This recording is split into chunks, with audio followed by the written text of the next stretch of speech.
I, 25, female, haven't been in touch with my mom for the last 5 years because she kicked me out when I was 20 to accommodate her new boyfriend. My mom's ex-boyfriend at the time, let's call him Rick, was a total gold digger and he didn't even hide it.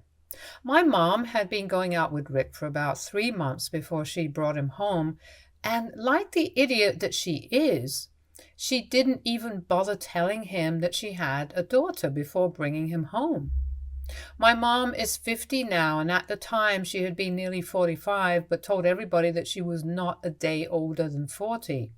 It was a blatant lie, but she hid it well with fillers and Botox. I don't know exactly how old Rick was. He must have been in his early 30s or mid 30s, but not older than that. And he was a moderately attractive guy, but my mom is also pretty attractive for her age. So at first I thought that they were a perfect match. But it was only until he opened his mouth and started talking about how great it was that mom had so much money of her own. He said that he liked the fact that she was a strong, independent, rich woman, and that's what made him want to be with her. I know that's what he said, but our massive house and its spacious living room and very obviously expensive decoration is probably what really made him want to be with my mother. It's no big secret that my mother was rich, only because she had been left a lot of money by her parents. She was an heiress, and that's pretty much all that she was. She had no career of her own. So while the rich part might have been true, I couldn't see how she was strong or independent because she hadn't had to do a single thing in her life. Her parents had built a company from scratch and made her rich, but after they passed away, the company went to her uncle, and he had been running ever since. She had absolutely nothing to do with how the company operated, and neither did she have any interest in learning how to run it, because as long as she got the money that she was supposed to, she didn't care about anything else. She mostly had hobbies, but she never did anything with any passion or focus to turn it into a real career. And that goes for motherhood as well, because I'm pretty sure that it was a hobby for her because she was just bored. And I know for a fact that had it not been for her boredom, I couldn't even have been born because she definitely would have terminated the pregnancy. So I'm kind of lucky that my mother is flighty and indecisive because that's actually what led to me being born. And I'm also lucky that my grandparents, unlike her, were decent people and raised me in her absence. My mom probably got bored of being pregnant midway and decided that she wasn't interested in being a mother. So after I was born, she pretty much left me at my grandparents' most of the time and would spend the majority of time partying or hanging out with her friends. No joke. As a child, I literally thought that my grandparents were my parents. I have no idea who my father is because my mom got pregnant after a one-night stand and she didn't have any way to contact him, so she didn't. My grandparents, at least, were loving people and never made me feel the absence of my parents. I had never known my dad, and my mother had never allowed me to get to know her. So I basically only had my grandparents, and I was content with it for a while. But then my grandma passed away when I was in my junior year, and a couple of years later my grandfather followed. I was heartbroken because I felt like I had lost the only people who cared about me. But thankfully, I still had my uncle, and he did look out for me. Granted, he and I were never as close as I was to my grandparents, and we didn't even talk often, but he told me that he would be there for me, and he really lived up to it. I had never lived with my grandparents permanently. I had always lived with my mom, but I would visit them every weekend. My mom would barely even be at home most of the day, so I was okay with being alone at home after school because it gave me a lot of time to finish my homework and do whatever I wanted around the house. After my grandparents passed away, I moved to college, but I would come back home for at least one weekend every month and for the holidays. It was not because I wanted to stay in touch with my mother, but mostly because I wanted the comfort of my own home, and that was it. If anything, my mother's presence was something that I would have put up with whenever I came back. My mom had stayed the same my entire life, a shallow, self-centered, narcissist socialite who cared about very little in the world. That stayed the same throughout my life. So she was pretty predictable to me. She had had several boyfriends, but predictably enough, she could never make it last with any of them. Sometimes it was just them being insecure because she had an amazing social life and was constantly out with other people, and some of those people happened to be other men. And sometimes it was just because she got bored with them and she dumped them without caring about their feelings. I had met several of her boyfriends, and every time they would break up, I would be able to hear all of the screaming and shouting from my room since it was just above the living room. And never had she ever tried to make anybody stay because I guess she never cared enough about any of that. But the first time that I was unable to predict anything was when she started dating Rick.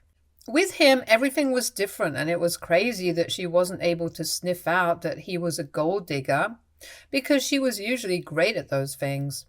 I mentioned in the beginning that my mother had brought him home for the first time after dating him for 3 months, and it was the weekend, and I happened to be there. So when Rick saw me and I greeted him out of politeness, he seemed to be really confused because he hadn't expected me. Only then did my mother tell him that she had a daughter, and he seemed really put off by that. But that was only for a second. And then he went back to his usual charming self, but I was able to see through him, and I could instantly tell that he was not interested in my mother. He was just here for the money, and he made it very obvious throughout dinner. He could just not stop talking about how great it was for him, that he had managed to find such a beautiful, independent woman, and had even impressed her enough to get her to date him. I knew that he was trying to flatter her, and it was working. He put special emphasis on how rich my mother was because that seemed to impress him the most. And honestly, he could not have been more obvious if he tried. After we were done with dinner that day, my mother told me that she had invited him to stay with us for a couple of weeks because he had just been laid off at work and he needed a place to go before his landlord evicted him. And suddenly it all made sense why he had been buttering her up so hard. He only needed a place to crash, and my mother was his meal ticket. I wanted to warn my mom, but I usually never commented on her relationships because I thought she knew what she was doing. Also because we didn't have that sort of equation when I could talk to her comfortably about these things. I didn't say anything because I wanted to give Rick the benefit of the doubt, not knowing that this decision would end up backfiring really badly. A couple of weeks passed and I didn't go back home until the next month. My mother and I didn't stay in touch when I was at college, so I had no idea how things with her and Rick were going. But when I came back home the next month, I realized that Rick had pretty much made my mother's house his home and had turned the place into a total bachelor pad, and my mother didn't even seem to have a problem with that. Everything was a mess. But my mom told me that there is no reason to worry because the housekeeper would have everything cleaned up by the next morning. And it was fair, but my mother had always been a bit of a neat freak. It was surprising that she was allowing all of this, but I didn't say anything about it because yet again I didn't think that it was my place to comment on it. Rick and I didn't have any interactions throughout the weekend, and I barely even left my room. Just like every other weekend before that, I only came back home for 2 days, and I had no intention of speaking to anybody at the time, so I stayed out of everybody's way and just minded my own business. The only time I would even go downstairs would be for meals, and even then I would just take my food and go back to my room so I could eat by myself. Let me just make it very clear that throughout that weekend I hadn't even spoken to Rick. But for some reason he still had a problem with it and didn't like the fact that I had come back home. So the day that I was supposed to leave, my mother came into my room and told me that she wanted to talk to me about something important. That was surprising because usually my mother and I have nothing to talk about, so I knew it could only be bad news, and it was. She told me that she would appreciate it if I didn't come back home after that month because apparently Rick didn't feel comfortable having me around. He said that he just wanted to be the two of them, and I had completely ruined the vibe being there for the weekend.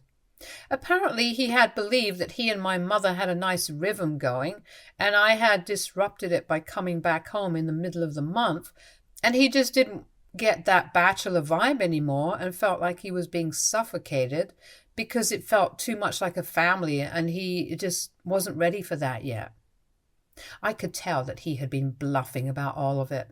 He just wanted me out of the way and was coming up with weird excuses to accomplish that. It was extremely insulting because this was my home first, and he was the one who was ruining the vibe by being here and messing up the place.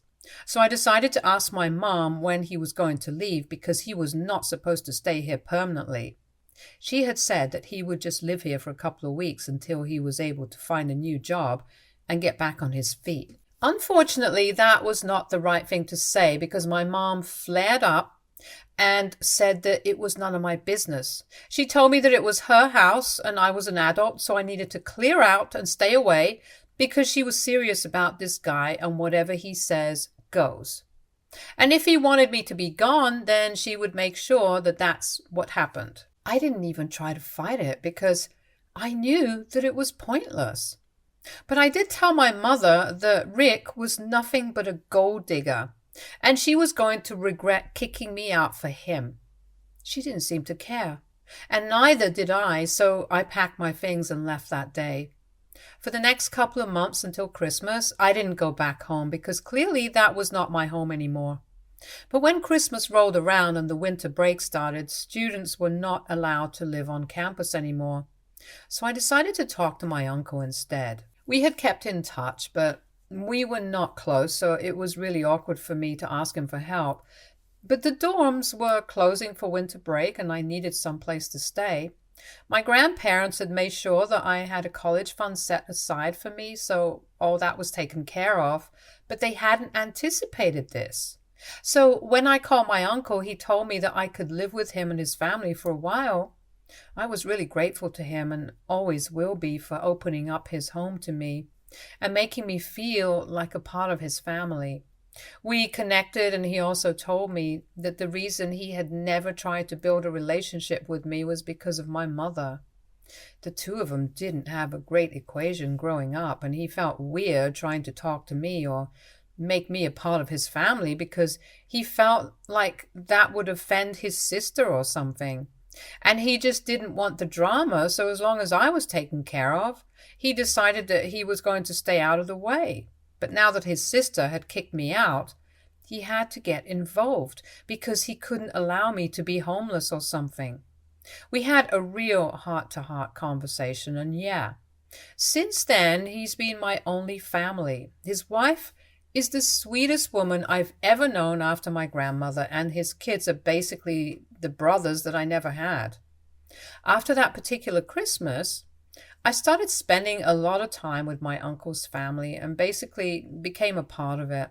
After I graduated from college, I needed a place to live for a bit until I found a job and had money of my own, and that's the time that I found out that my mother and Rick had broken up shortly after she kicked me out. I didn't know the exact reason why, but most people said that it was because Rick had been cheating on her with another woman. It was ironic because she had kicked me out so she could live a different sort of lifestyle with Rick. But as it turned out, all that had been for nothing eventually. However, my mother is an egoistic narcissist, so she obviously didn't reach out to me to apologize after the breakup. And I'm glad that she didn't because I had nothing to say to her anyway. We were done here. After that point, my uncle and his family were the only family that I had.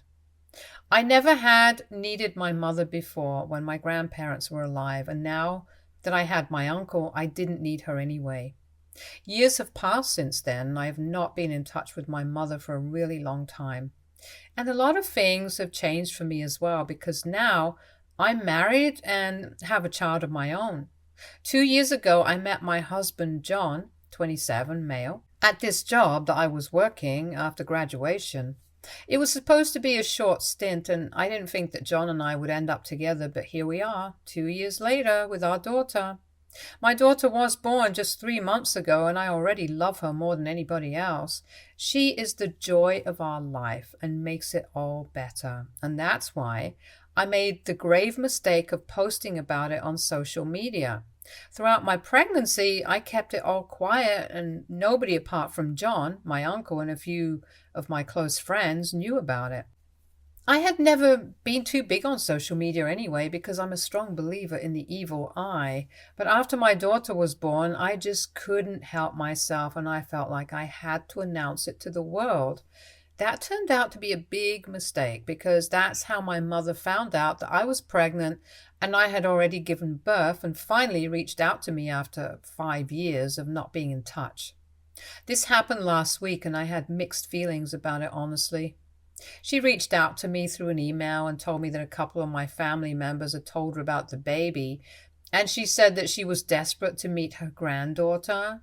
It was a long email, and the first thing that I did was check if she had apologized to me at any point, but unfortunately, she hadn't. It was pretty true to character and on brand for her to harp on and on about how difficult life had been for her after her breakup with Rick, and how she still has trust issues from that terribly toxic relationship.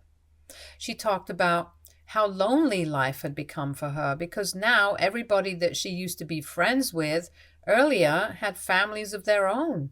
And even if they didn't have a family, they had other hobbies and work to keep them busy. But that's not how she had lived her life, and it was difficult for her to get used to this age.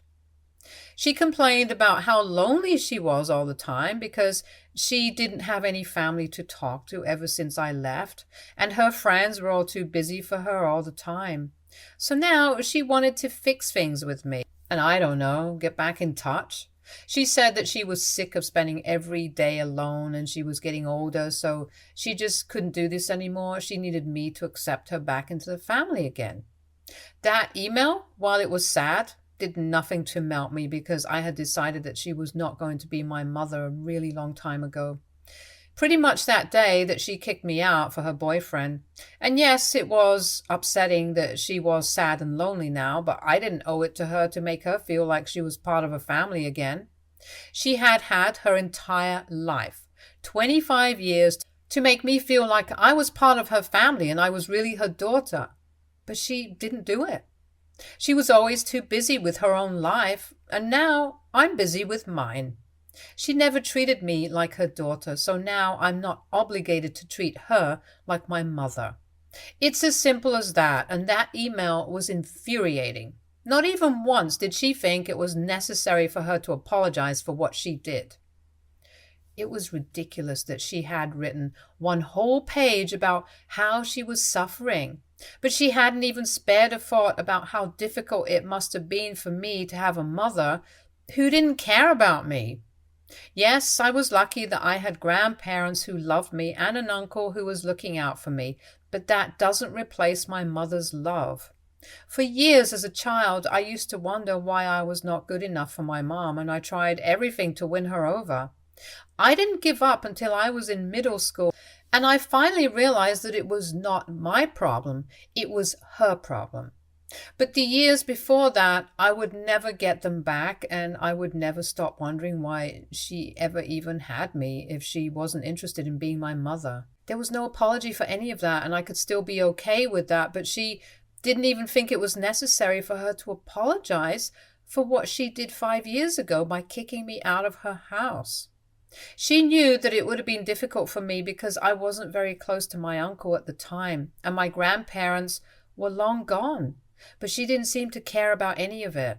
She only cared about her and Rick and their happiness. After reading that email, all the anger and frustration I had been allowing to build up inside of me just bubbled up to the surface, and I, instead of just ignoring the email, decided to respond to it. And let me just tell you guys, it was not a nice email that I wrote out to her. I called her all sorts of derogatory names, and I said that she was not even fit to be a part of society, let alone be a mother. I said that I would have rather preferred being an orphan than being born to somebody like her, who had no respect for herself or anybody else. and said that she had deserved Rick because, just like her, he was also shallow and stupid and selfish. It was a pity that the two narcissists didn't end up together because they really should have. I said that I was never going to allow her to meet my family because we might be related by blood, but I had nothing to do with her, and I wanted to keep it that way.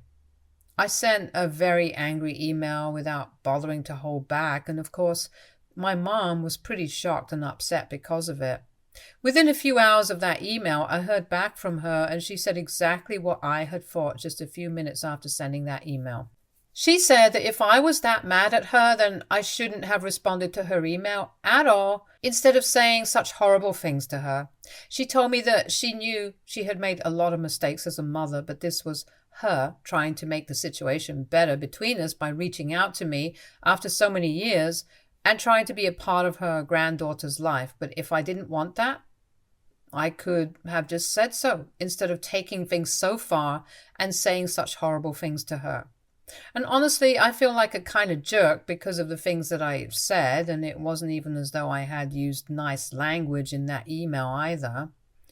It had been a really nasty, curse-filled email, and I really regret sending it. I could tell from her response that she was very upset and angry, and I feel kind of bad because I know for a fact that she is really old and lonely now, and that email couldn't have been easy to receive. I feel like I owe her an apology, but at the same time, I don't want her to get the wrong idea. So AITA for sending my estranged mother a rude email after she reached out to me after my daughter was born, but didn't apologize? Update 1. Hey, thank you so much, guys, for all the love that you guys have shown us. My daughter is doing great. Thank you for asking.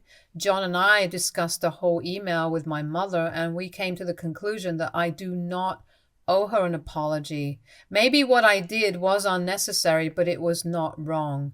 She had treated me like a stranger all my life, and now suddenly, since she was old and lonely, she wanted to play happy family with me because she had nobody else to turn to. None of that was fair, and what's worse is that she didn't even think that she needed to apologize to me first for what she did. So now she can sit and complain all she wants, but it's not going to change the fact. She was a horrible mother, and I'm glad that I got rid of her. I don't think I would ever want to go back to being in touch with her because even when I did live with her, it felt like I was living with a stranger. I never considered her my mother, so it would be really strange for me to introduce her to my daughter and call her grandma because that was right. That was a right reserved for family, and she was not family. She never had been. I also talked to my uncle and aunt about it, and they feel the same way. And they told me that I had no reason to feel guilty because my mother pretty much brought this upon herself. She has been disconnected from her family her entire life, not just from me, but also from my uncle, and he thinks it's fair. I might have gone a little overboard with the email, but she shouldn't have expected anything else when she reached out to me 5 years after kicking me out of her house, and then demanding to see my daughter. She didn't even bother to apologize, which is something that I will never forget or forgive. But anyway, I'm willing to let sleeping dogs lie and forget about the whole episode because I am genuinely not interested in her drama right now. The only thing that I want to do is be there for the one person who actually needs me right now, my daughter. I can't do that if I'm engaging with my mother and trying to argue with her or trying to show her that she's wrong. It's pointless anyway, so she can continue to send me nasty emails. They're all going to spam anyway, and I won't even have to open them or read them. Update 2. So I don't know why, but my mother thought that it would be appropriate to pay me a visit just 2 weeks after I told her that I was not interested in making things right with her. I was at home today because I'm on maternity leave right now, and John was out for work.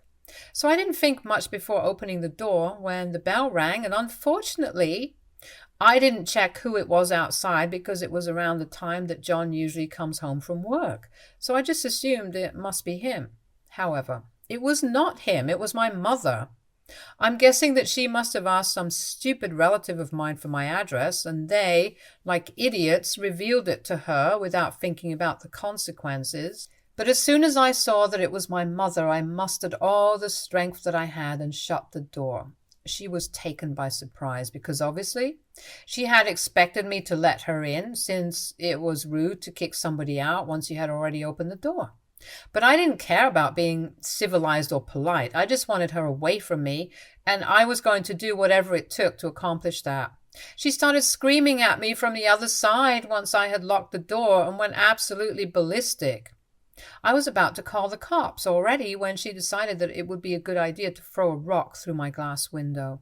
So she did that and immediately ran away.